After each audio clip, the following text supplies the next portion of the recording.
Will you tell us something about the season? Yeah, the season has been quiet this year. Things are a lot different from what we experienced and saw last year. It's been very quiet. There was a delay with the crop. Many people were quite frustrated because compared to last year, things have been very quiet and very slow. And in Ivory Coast, one new thing that were introduced by the government, it was to give priority to factories so they can get their raw material first before they can open it up for other exporters. So things have been very late. In the past year, in February, there were a lot of trucks at the port area for export. Instead of February, when things started, this year up to end of March, early April, we were still in the process of bringing the first truck to Abidjan port.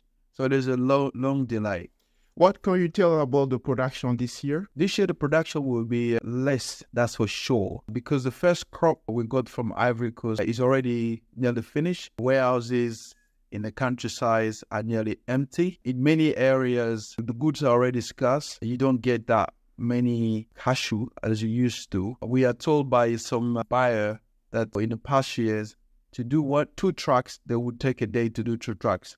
But this year, it takes few days to do only 1 truck. So there's not enough goods. So the crop's going to be less than what we usually get. And overall, the production will be a lot less than what we usually get. Last year was over 1 million tons. The previous year also. But this year, I doubt that we'll reach even 1 million tons. So the production will be a lot less than what we usually get.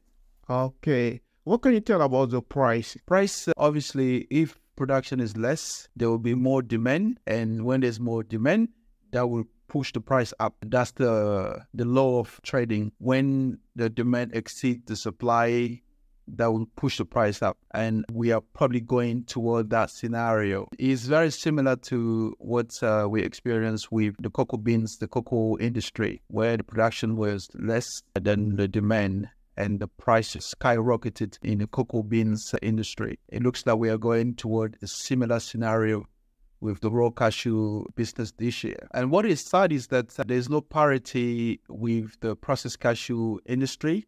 While the raw cashew price might go up, it doesn't translate with the processed cashew industry. And there you tend to get even the opposite, because the W320, which used to be sold for $2.5 per pound, is now being sold for around $2.2, $2.3 per pound. There's a decrease rather than an increase. That's going to be very difficult if while the raw cashew price is going up, but processed cashew is going down. I'm curious to see how we're going to reconcile those two prices. But what you have to note is that the tendency is towards going up rather than downwards. That's the trend that we expect with respect to pricing for raw cashew nuts.